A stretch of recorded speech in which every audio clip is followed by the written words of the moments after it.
Assalamualaikum warahmatullahi wabarakatuh. Kembali lagi dengan kami Bekuci, dengan saya Rian Teguh Prayoga. Karena ini bulan Ramadan, jadi episode kedua kali ini adalah spesial Ramadan, di mana kita kedatangan, sebetulnya bukan kedatangan ya, kita yang mendatangi gitu ya, kita yang mendekati tokoh agama yang kita akan ajak ngobrol pada episode kedua kali ini. Mungkin kita langsung sapa dan ajak ngobrol aja. Siapakah beliau? Kita sapa. Assalamualaikum warahmatullahi wabarakatuh. Waalaikumsalam. Pak Haji, gimana kabar? Alhamdulillah baik. Alhamdulillah, gimana? Pak Haji lagi sibuk ya? Kebetulan. Ada waktu. Iya, kebetulan kita kontak kayaknya Pak Haji ada plan lain untuk keluar kota gitu kan. Insya Allah rencana. Jadi kita ajak ngobrol-ngobrol dulu sedikit di sini gitu ya. Pak Haji, kesibukannya apa nih? Selama wabah COVID Corona ini, Pak Haji banyak di rumah. Banyak di rumah ya? Dan kesibukan ya taklim, tadris, Oh gitu. sama santri. Karena kebetulan masih ada santri, jadi nggak pulang semua. Ada yang yatimnya. Yang Oh bapak. gitu. Kalau untuk pondok pesantrennya ini namanya apa sih Pak Haji? Pondok pesantren ini An-Nihayah. An-Nihayah. An-Nihayah. Berarti yayasan apa? Yayasan. Kebetulan di dalamnya ini ada sekolah formal dari mulai SD IT An-Nihayah, SMP An-Nihayah, MTS An-Nihayah. Oh berarti ada sekolah formalnya ada dari SM, SD sampai SMK. SD sampai An-Nihayah. SMK. Insya Allah kita akan buka tahun sekarang Sekolah Tinggi Ilmu Tarbiyah An-Nihayah. Oh gitu, alhamdulillah ya. Alhamdulillah. Tapi kalau untuk awal mulanya sih Pak Haji pertama kali merintis untuk yayasan ini, awal mulanya bagaimana Pak Haji? Awal mulanya karena dorongan dari masyarakat dan dari masyarakat. jamaah agar kita mendirikan lembaga pendidikan untuk menampung anak-anak jamaah dan umumnya umat Islam agar sekolah di An-Nihayah. Oh gitu.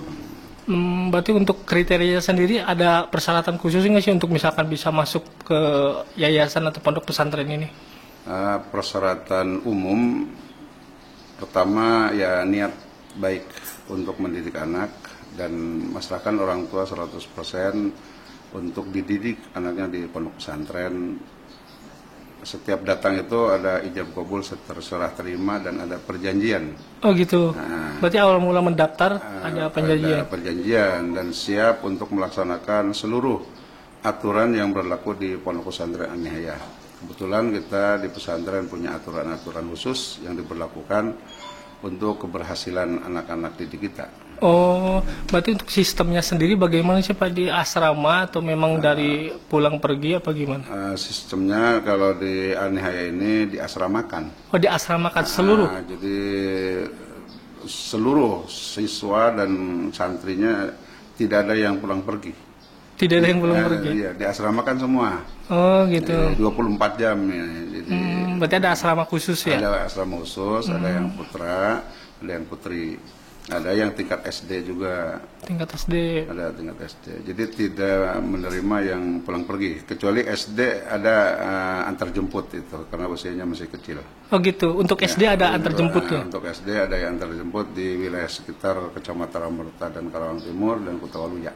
Oh gitu, itu berarti bagian dari fasilitas ini fasilitas. Kita pagi diantar, nanti siang jam 3 pagi dijemput, siang diantar.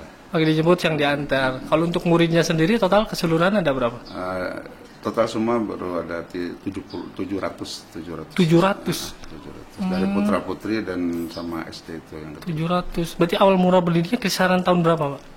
Pertama kali merintis. Berdiri kita pertama berdiri 2007 itu siswa santri yatim duafa, belum ada formal. Siswa santri yatim duafa. Salap, istilah salap lah itu. Oh iya. Dia tanpa bawa biaya, tanpa bekal dari rumah, ya. Oh gitu. Dengan dorongan jamaah itu ingin ada formalnya, baru adakan formal tahun 2010. 2010. Alhamdulillah dibuka pertama Sanawiyah.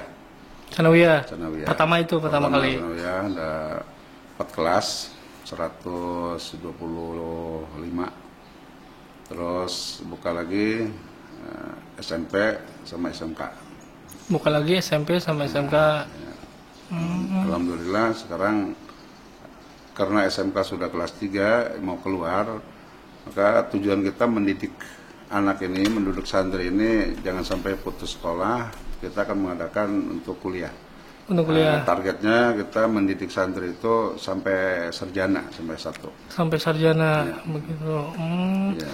Kalau untuk tenaga pengajarnya sendiri, Pak Haji, ada berapa yang bantu? Untuk tenaga pengajar semuanya itu ada sekitar 70.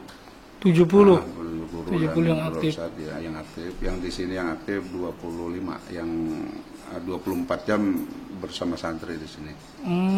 Kalau untuk kegiatan selama bulan Ramadan apa sih untuk yang di pondok pesantren ini? Kegiatan Ramadan biasa pesantren kilat. Pesantren Ya, kilat.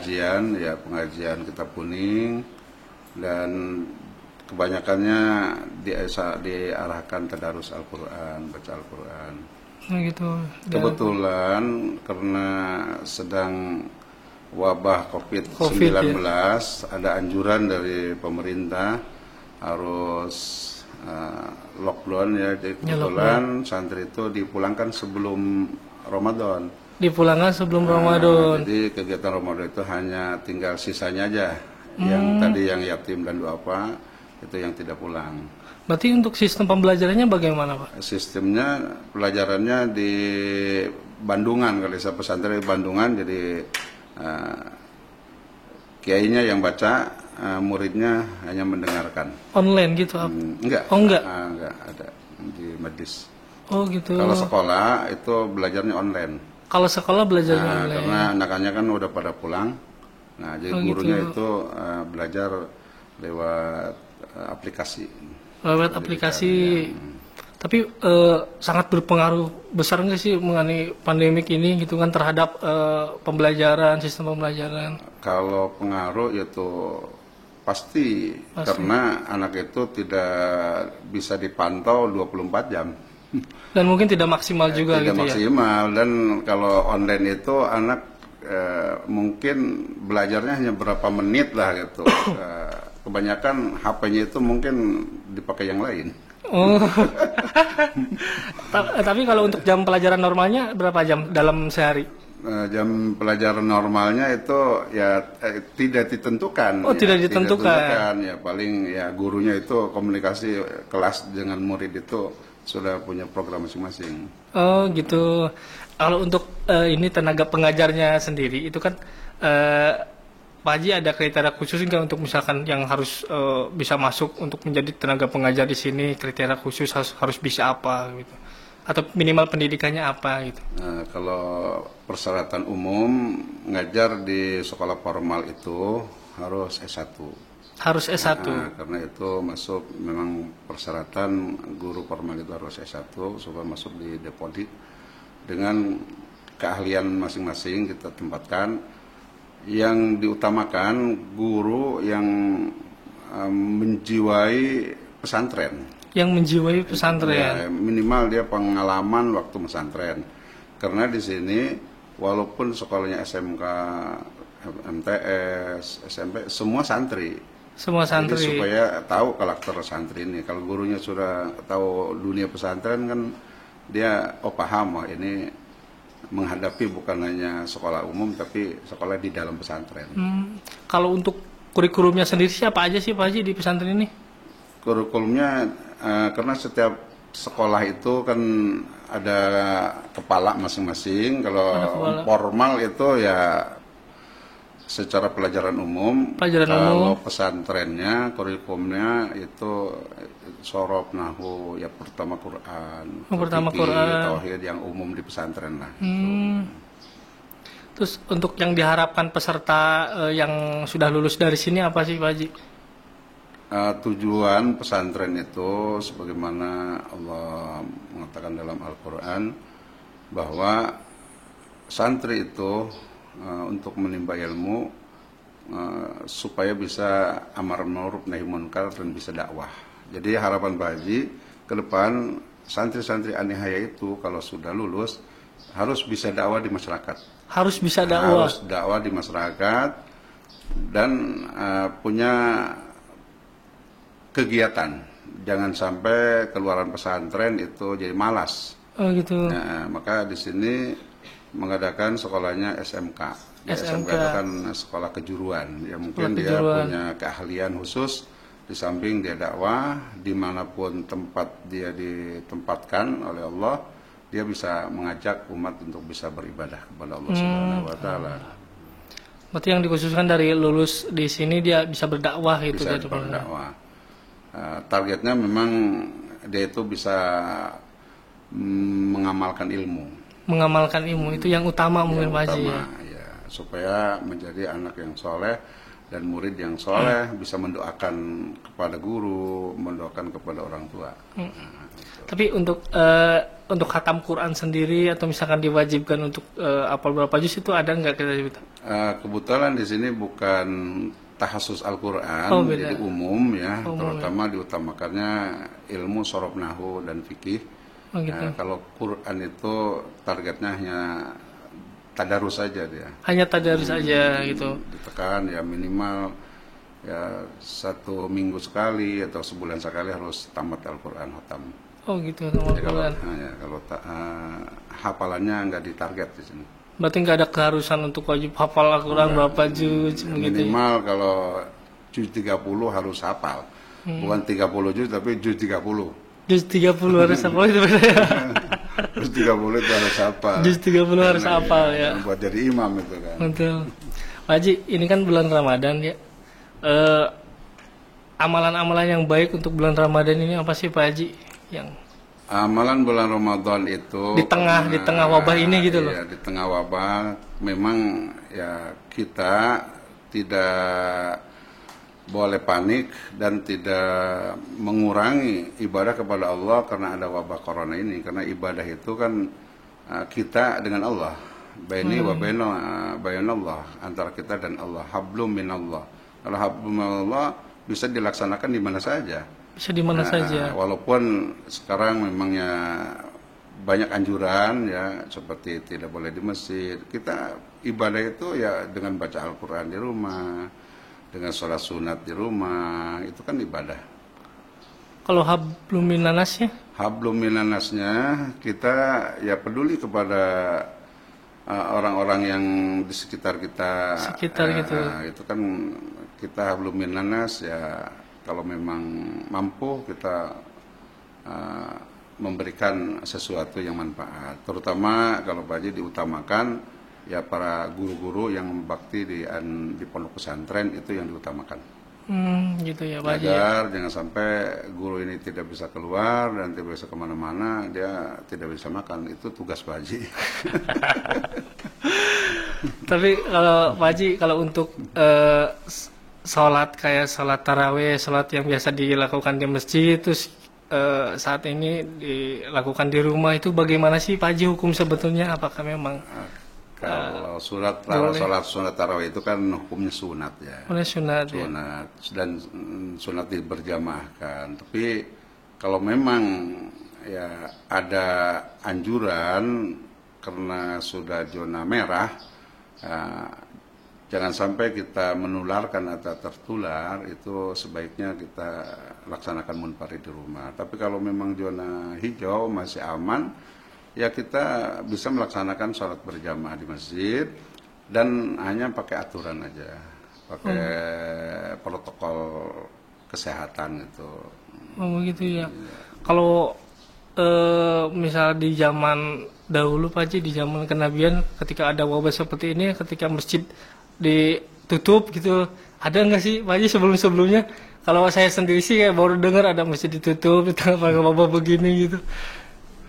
Ya sebetulnya wabah ini bukan hanya sekarang kan, dari dulu. Dulu kan disebut taun. Ya. Ketika ada taun kan Rasul pun menganjurkan udah sholat di rumah kan itu. Ya, biasa-biasa sebenarnya. Yang penting kita tidak panik. Yang penting tidak panik. Ya, yang penting ibadah ini ya bisa dilaksanakan berjamaah ya berjamaah. Kalau tidak bisa ya menyendiri juga ya nggak apa-apa.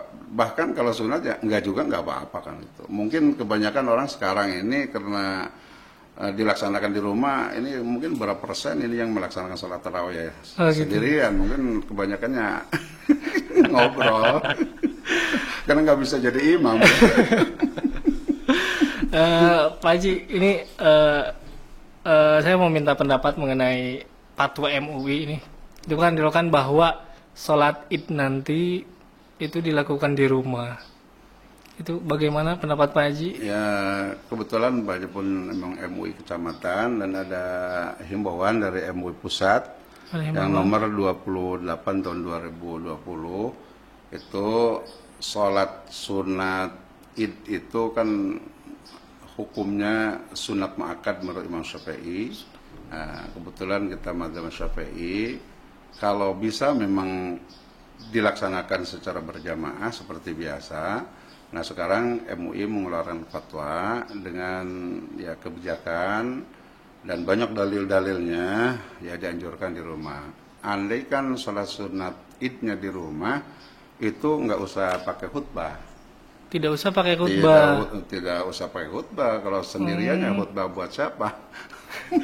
Nggak ada yang mendengarkan itu. Tapi kalau di rumah juga diberjamahkan sama keluarga, ya, sama anak, sama istri dan sama kerabat-kerabat yang ada di rumah, ya bolehlah pakai khutbah. Khutbah singkat dan khutbah Idul Fitri itu adalah nasihat isinya. Nasihat Ya, isinya. nasihat. Mungkin kita selama melaksanakan ibadah puasa di bulan Ramadan, ini hari kemenangan, maka setelah Ramadan ini kita harus ada peningkatan ibadah. Kalau mabrur itu ibadah bukan haji saja, puasa juga ada puasa mabrur, yaitu Puasa mabrur. ya setelah Ramadan itu perilaku kita lebih baik daripada sebelum Ramadan, itu namanya mabrur. Oh, ya itu dinamakan puasa mabrur Puasa berarti. mabrur juga. Kalau perilakunya sama-sama aja berarti belum Sama-sama mabrur. Belum mabrur juga. Oh, saya kira haji doang yang ada Setiap haji ibadah, mabrur ya, begitu. setiap ibadah ada itu yang benar-benar diterima oleh Allah Subhanahu wa taala. Gitu. Dan memang kegiatan-kegiatan di ujung Ramadan ini harusnya kita lebih erat dan lebih dekat kepada Allah Subhanahu wa taala. Amin. Dan di malam Idul Fitri itu ada amalan-amalan yang perlu kita kumandangkan, yaitu takbir. Takbir. Ya, takbiran. Maka disebut takbiran itu ya memperbanyak kalimah la ilaha illallah. Memperbanyak Allahu Akbar. Allahu Akbar, Allahu Akbar. Itu dari mulai min ghurubi syamsi, dimulai terbenam matahari, malam takbiran sampai imam naik mimbar. Sampai satu malam itu kita jangan melaksanakan kegiatan yang lain kecuali hanya memperbanyak takbir. Memperbanyak takbir. Takbir, tahmid, gitu, tasbih. Ya mudah-mudahan kita nanti malam Idul Fitri kita bisa memperbanyak takbir. Amin, amin, Pak Haji. Nah, itu disebutnya takbir mursal ya.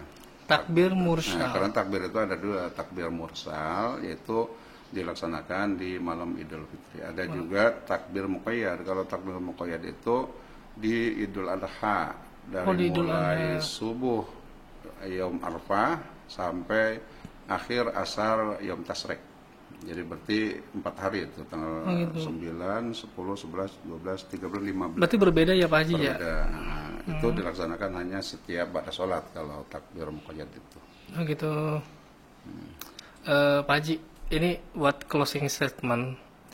Ada nggak sih Pak Haji saran-saran buat teman-teman gitu, buat teman semua mengenai kondisi saat ini untuk menjalankan ibadah secara maksimal gitu loh. Ini kan lagi pandemik seperti ini. Bagaimana supaya kita beribadah secara maksimal walaupun hanya di rumah dengan mengikuti aturan dari pemerintah daerah ataupun pusat mengenai PSBB ini. Boleh. Ya, sebetulnya dengan ada PSBB ini kita ya ambil hikmahnya.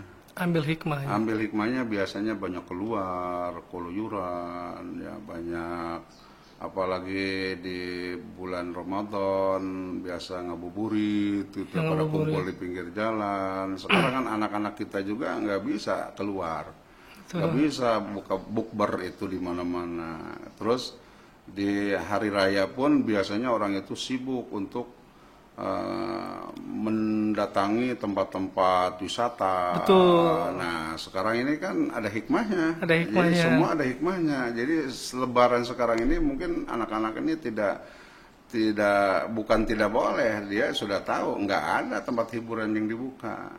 Betul. Untuk di mall juga kan sekarang ditutup ya gitu karena ada PSBB ini semua. Jadi dengan keadaan PSBB ini kita ambil hikmahnya, kita justru mendekat kepada Allah Subhanahu wa taala, sering ngobrol dengan Allah. Karena ada kalamullah, Al-Qur'an. Jadi kalau kita pengen ngobrol dengan Allah ya baca Al-Qur'an, itu kan ibadah yang luar biasa. Biasanya kan keluyuran anak-anak di mana. Kalau sekarang kan kemana di rumah ya paling pegang lagi Quran. Oh, berarti baca Quran itu sama dengan kita ngobrol dengan Allah gitu ya? Ya, iya itu kan ya, Al-Quran dibaca jadi obat juga, penenang hati. Penenang hati. Oke. Oke, mungkin gitu aja teman-teman. Terima kasih sudah menyaksikan dari kami di episode kedua ini yang kita bahas mengenai amalan-amalan bagaimana sih kita bisa beribadah maksimal di tengah pandemik seperti ini, dan kita di dalam bulan suci Ramadan ini kita bisa mengamalkan amal-amal soleh gitu. Terima kasih juga buat Pak Haji. Terima kasih sudah meluangkan waktunya bagi kami gitu ya. Ya, insya Allah mudah-mudahan manfaat. Tapi jangan lupa ibadah puasa kita ini masih digantung diterima dan tidaknya tergantung kita mengeluarkan zakat fitrah. Ini jangan lupa. Oh, zakat fitrah ya, teman-teman jangan lupa zakat fitrah ya. Walaupun puasa 1 bulan tidak zakat fitrah tidak diterima ini. Ya mudah-mudahan. Nah ini zakat fitrah ini kan sebagai tanda kita hablum minan nas ya. Betul, Pak Haji. Masih salurkan kepada orang-orang yang membutuhkan, terutama tetangga-tetangga kita yang masih membutuhkan. Mudah-mudahan barokah. Ya, oke. Terima kasih Pak Haji. Oke teman-teman, terima kasih. Waalaikumsalam warahmatullahi wabarakatuh. Waalaikumsalam warahmatullahi wabarakatuh.